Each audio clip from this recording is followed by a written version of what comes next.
I wanted you to see that very impactful film that we just showed because it actually describes and talks in depth about the choice that has been before us for the last 70 years, since the 60s. Our community has been divided on two different paths. One has been to lean primarily upon the governmental policy, the Great Society, the welfare system, or an entitlement mentality where we feel like by simply being born into the earth that we are deserving and have certain rights other than just plain human rights. That we have the right to live at a certain level without effort, to safety without providing for ourselves, for success without working for it. And today it's even deeper now. There's calling for equity, which means equal outcomes whenever there's not equal input. The other path was that we realized that it was faith in God that had brought us from slavery through Jim Crow, segregation. It was the strength of our family, our faith in God, our responsible manhood and womanhood, our devotion to our children, our teaching them resilience, the importance of education, and the importance and value of hard work that helped us go from second-class citizens to one of the most prosperous groups in the country in just a matter of a few short years. All of that was reversed during the Johnson administration whenever they began to reward the women for having children as long as they kept the men outdoors. And that happened to the point where women left the South and went to New York and other states where you could get in town today, visit DSS, and have a check or a voucher for a house tomorrow. And there was a new culture born in the black community that actually it tore at the fabric of the relationship between men and women. Men and women have not fared well since that age. And so CFAD is about addressing what really is important. I believe that we are guilty of shooting ourselves in the foot and others allowing us to blame other people for our condition. I believe that the thing that has helped all of us, I appreciate the introduction from my daughter and my son and the impact that he says that I have been able to have on his life. I believe that it's what all of us as men are lacking, and because men are themselves the appointed heads of the family, God intended it that way. If the man is weak, the family is weak. I believe the efforts of our government today to fuel a war between men and women has been successful in bringing about the demise of our community. I think that while they've constantly talked about women's rights and talked about marriage as being oppressive and talked about gay rights, it's divided us. It's divided us, and some women are having babies for men they won't marry. And men are having babies by many women that they won't marry. And we've got markers now, baby moms and baby mama drama, things that these words were just formed in the last few decades. They were not things that we could proudly say 50 years ago. But our government has steamrolled us with women's rights, concerns for women, and then now there's a movement on, brothers, you hear about it soon, there's a movement now on concern for men. They say that men are falling through the cracks now, and one of the best-selling New York Times books today is about boys to men and how many men are falling through the cracks. But if you really listen to it, the Bible says that the man is not without the woman, neither the woman without the man. And you can't consider one without considering them collectively. You can't expect women to fare well without men, or men without women. Oh, you don't have to say amen. But you know it's right. And our children are the losers. If I could just talk off the hip today, okay? Our children are the losers because we tend to look at everything about the way it affects the adults. When we talk about divorce, we talk about how much alimony has to be paid. We talk about how much they're running our name down and how hard it is now and how we're going to divide the resources. And nobody thinks about the impact on the children. Nobody looks at it from the child's point of view. Everybody's from the man's point of view. The man wanted to make sure he get the largest share of the friends, the largest share of the finances, the nicest car. And the woman is fighting to make sure she gets her fair share of the friends, her fair share of the finances, and they both compete for the affections of the children while not giving the children proper parenting because they want to be the favorite. The children become the losers. Statistics have taught us that they will grow up to repeat the cycle without an intervention. Statistics have taught us that they will be inclined to experience poverty, mental illness, incarceration, drop out of school, end up in the relationships that they cannot sustain, have trust issues, live with anger, more likely to get involved in drugs, and so forth and so on. And when you trace it, it's not because of mean white people.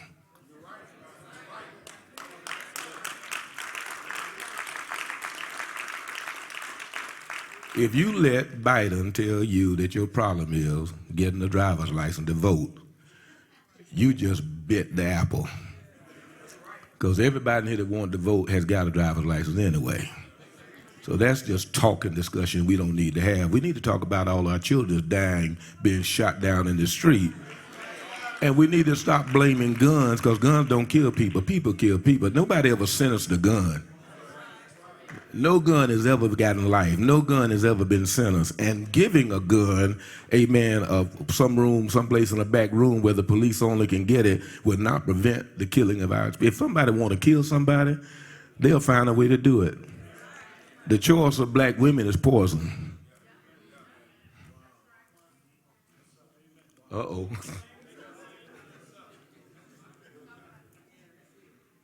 So we get caught up in a lot of cultural issues that don't hold any water. They're just distractions from the real issue. The real issue is, can you live with the man or woman that you decide to make the baby with? Are you making babies and making love with people that you don't want to live with? That's the whole problem.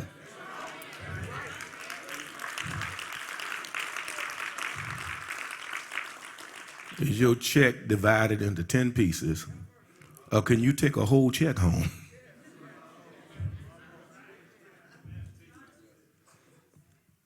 Because we don't need a lot of welfare checks. It's been proven that where there are two-parent families, their likelihood of being in poverty is very slim.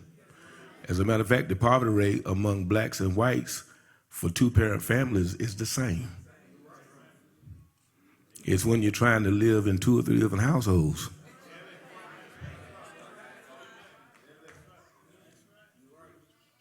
Now, they downroad at the church. They tear the church apart because the church is the only moral agent in the community anymore, the only one in insanity, the only one to really talk about what's real. And so now the church has become public enemy number one.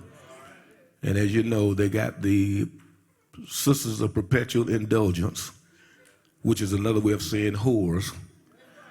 And they had them at the LA Dodgers game celebrating them for their looseness while they took images of Christ and whipped him and defamed our Savior. And yet our nation allows that because the church is preventing the further destruction of our families and standing before us and the abortion of our babies and them changing our daughters into boys and our boys into girls.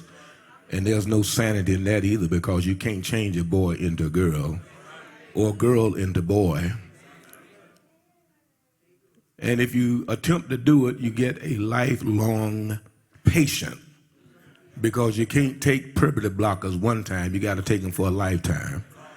And it's been estimated that they can cost as much as $1 million to sustain. So once they make that change and start taking those puberty blockers, then they got permanent patients.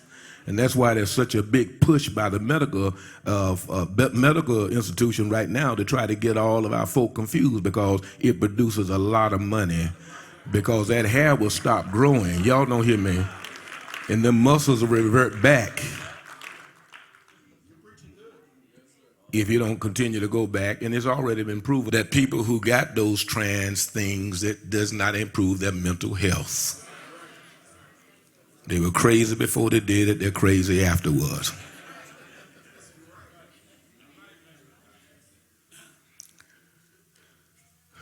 I'm just about done. But I'm saying this because I want to get to your importance as dads. Because the one thing that's been proven is that among us, those things don't succeed where there are men active in the home. The Bible even says that except you bind the strong man, you cannot enter in and spoil the goods. And the goods are our children. The goods are not your big screen TV. Amen. The goods is not your carpet. It is not, praise God, your iPad. Your goods are your seed, your children, your babies, your girls, your boys. The devil cannot enter in and spoil them unless first he bind the strong man. That's why he works to get us out of the way, get us out of the house. And that's why we celebrate men. I celebrate men. I celebrate you that are here today. I celebrate you because you responded to the simple call of fatherhood, which means that you think something of being a father. You responded to your child who said, "Daddy, would you come?" We got a father here that flew in from Detroit, amen, to be here today with his son. I applaud you because you are really the hope, not just of the black community, but you are the hope of our society. Our society is going to hell in a basket at a breakneck speed, and the only thing that can put the brakes on it is strong men that will cover their wives and cover their children, give up their Playboy bunnies, y'all, you listen to me, give up your Nintendo game and get active and serious about being a man in your house, taking care of your children, covering and protecting them and teaching them right values. There is no other hope. And in my next 2 minutes, my last 2 minutes, I just want to say that the school is no longer the friend. Is no longer our friend. All of you who believe in education is almost like believing communication. And let me just share with you, okay?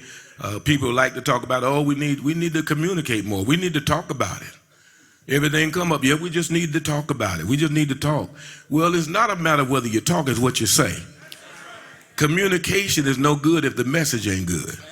The only thing that qualifies communication is the thing that is being said. So if you're spending time talking foolishness, you're still communicating. But what we need men and women that are communicating biblical values, talking serious about life. Are y'all out there? And we are lacking that today. We're lacking sound conversations. We are talking, listen, in our nation, we're talking about drag queens. Now, it ain't no drag queen. First of all, he ain't no queen. In our nation, we're talking about that the most courageous people today are those who come out and have breast implants and go naked on the White House lawn. The most inspiring people in the world. That's a lie. The bravest folk is Mr. Floyd that fought for us in the war. We forgot about him and started celebrating transsexuals and homosexuals and gay. The devil is a liar. We don't need that conversation. Our children don't need to be a part of that. Our school is not teaching, they're grooming. They're grooming, and we as never before need to take back the conversation with our children. We need to be the principal educators of our children. We need to know what they're teaching them. We need to be down there, amen, at the board meeting. We need to go see that teacher. We need to stand up and say, my child don't need to know about this gay stuff. My child has no gender issues. There's no confusion except what you try to put in them. Let's let their body do the talking. Let's let their body determine where they're meant. That's how I knew what I was. I never had any problem with that. My body told me who I was. I waited till my voice got heavy. You're not listening to me. We're living in evil, crazy times. And our women need men. I don't care who say they don't need no man. Our women need men. They're uncovered without men. Our children are uncovered without men. Statistics say without men, listen to me, without men, and I'm just going to run this down quickly and I'm out of here. Without men, they have diminished self-concept. They are compromised physically and emotionally insecure. They have behavior issues when fathers are not there. They have truancy and poor academic performance. 71% of high school dropouts are fatherless. They have delinquency in youth and crime issues. 85% of youth in prison have an absent father. They have promiscuity and teen pregnancy. Fatherless children are more likely to experience problems with sexual health. A young girl without a daddy is 4 times more likely to get pregnant than one who has a daddy that's staying in the house. Drug and alcohol abuse. Fatherless children are more likely to smoke, drink alcohol, abuse drugs in childhood and in adulthood. They're more likely to get exploited and abused sexually by somebody else. Nobody's going to touch Anaya. Oh no, nobody's going to touch her. Nobody's going to touch Anaya. Because if daddy ain't here, granddaddy is. And I do have a code. I'll turn the other cheek after I blow your head off and see if you can slap it.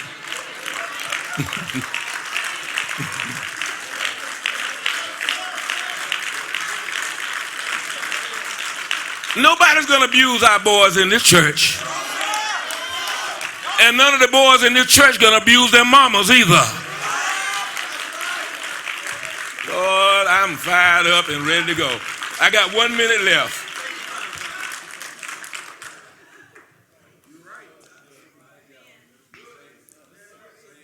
Fatherless children report significantly more psychosomatic health systems, which means they're not really ill, they just complain of illness.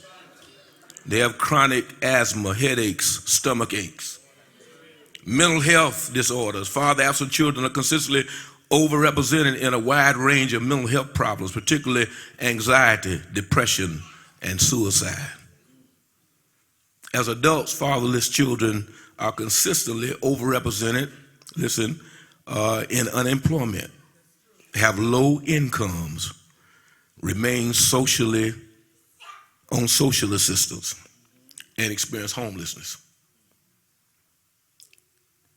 Future relationships, father-absent children tend to enter partnerships earlier, are more likely to divorce or dissolve their cohabiting unions, and are more likely to have children outside of marriage or outside of any partnership, just one night stand.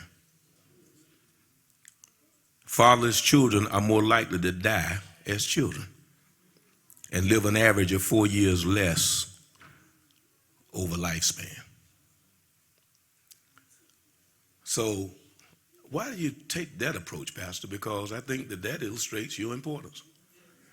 When it says those things exist more without a father, that means that fathers are extremely important.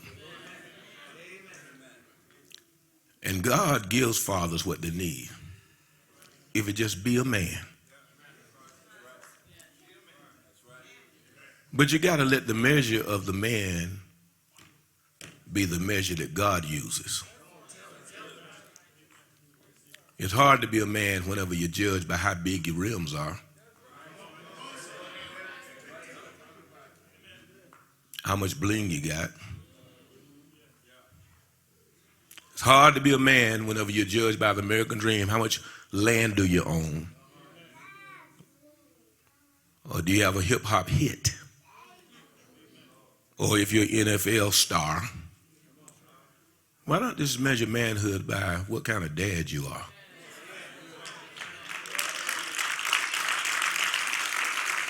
What kind of husband you are? Because at the end of the day, the only thing you're going to leave here that will still bear your name at the moment will be your children. The house you leave, it ain't going to be vacant too long, or if they do, it'll go down. Somebody else will own it. That deed will be changed. Somebody buy it. The car that you cherish and you work so hard to get, it's going to break down. That false jewelry is going to change and turn green.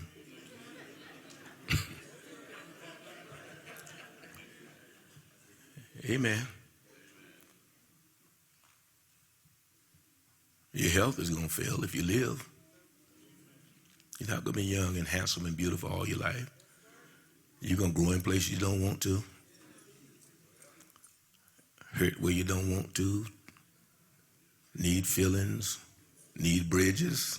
Need glasses. On your way out, I tell you what will remain. That child that you gave your name, that's your eternity. And what you do with them. And what we endeavor to do with CFAD and with her name being is we want a covenant. We want a covenant, first of all, to come together, stick together, and help each other.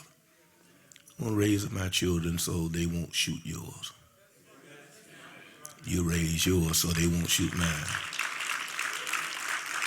I'm going to raise my children so they won't put nothing in your child's mouth that enslaves them. Crack cocaine. I'll raise my boys so they won't impregnate your daughter and send her back to you. And you raise your boys to respect mine. It's a simple solution. But brothers, we got to realize that too many of us out there boasting about how many baby mamas we got, and we ain't worth the salt on our fish.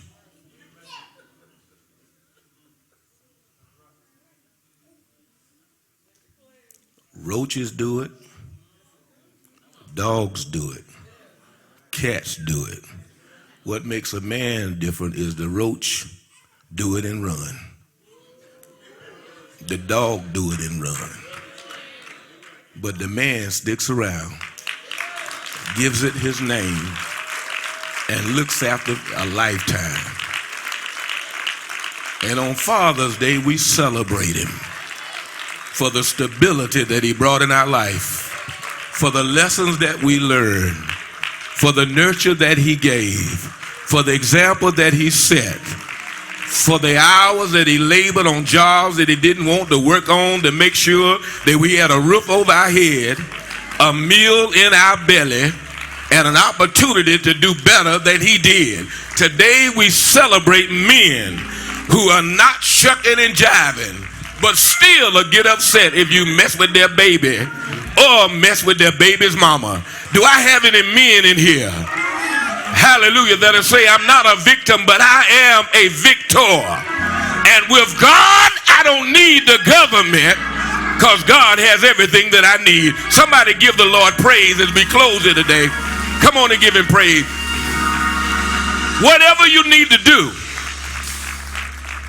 If you have estranged children, if you've got strained relationships, whatever you realize, the challenge is not to you, the challenge is to your child. Your child needs you more than you need your child. Humble yourself. Get on across the bridge. Close that spasm. Do what you have to do to reconnect with that child. We've all made mistakes. We've all done things we wish you hadn't done. Some of us planted seeds that we wish you hadn't planted. But listen, water it if you can. I know there's some situations where some other men done stepped into that job and he don't want you to have it. You want what's best for the child. Sometimes it might be best for you to stay out of the way. But if the child is aching with father hunger, if he's angry, if you hear about him cutting up in school and throwing fits and can't nobody do nothing, he's calling you. He's calling you. He's calling you to come and show him that he is somebody, to restore his identity, to give him a name. And his mama can't do that. His mama can't do that. God limited the woman to a nurturing role. He gave the blessing role to the man. It was Jacob that leaned on his staff and blessed his sons. Mother could not do it. I know a lot of mothers trying to do it today, but listen, you need somebody to speak. That's why here at this church, I speak into these young men's lives. I become their dad. I tell them, you my son, because God set it up there where he wants to be a dad so bad. He wants to have a dad so bad. He said, I'll be your daddy. If your mama and daddy forsake you, he said, then I will be your daddy. So God knows we need a daddy. Brothers, look at your neighbor and say, neighbor, I want you to know your most important role is a daddy. You're called to be a dad. And I'm going to close with this and I'm gone. Amen. If you want to win the Super Bowl of life, family is the real Super Bowl. If you want a real ring at the end of your life, you got to make a touchdown with your family. You got to at least score a field goal. You got to do something, because there are no rings given out where men have not done their role in their own home and with their own seed. So today, I hope you'll join with me. I'm determined to be a better daddy next year than I was last year. I'm determined to be a better husband, because a good daddy, a good daddy, I got to get out of here.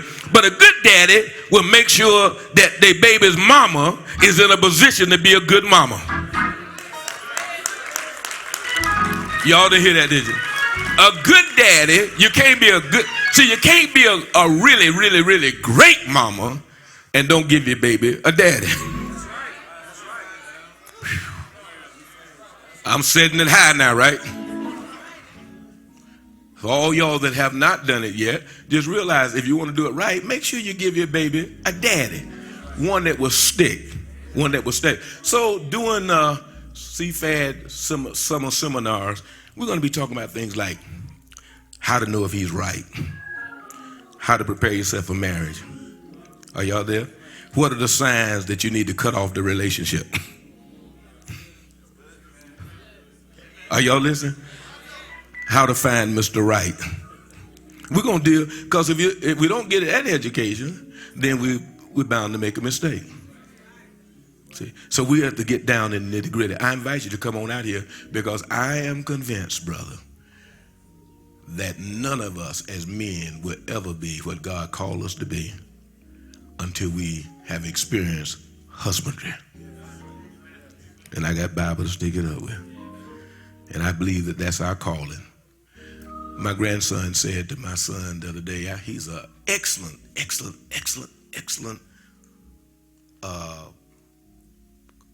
what's the name of the game? Soccer player. He's a soccer. He's also an excellent track star. And he's so good at. He asked Daddy, he said, why would the Lord give me this gift if He doesn't want me to be a professional soccer player?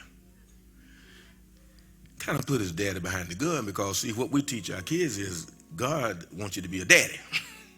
God wants you to be a husband. These other things you do for a living, but you do that for a living, but living is family. You do the other stuff so you can have one. But if you do the other stuff and miss that, so he kind of put his dad in a bind. So Dad said, well, the Lord gave you gifts. I hope I get this right. He said, but now you have to understand that God, amen, determined what your gifts were before there was such a thing as soccer. So if you really want to know what you were called to do, you got to get back beyond, I was called to be a technician. I was called to be a mechanic. Well, there wasn't no need for no mechanic when God made man. There was no need, amen, for all these different things that we're doing today before God. So if we want to get back to the original call, we have to go all the way back to the garden, and God put him to sleep, took a rib, made a woman, gave it to her, and said, be fruitful. Original purpose. God bless you.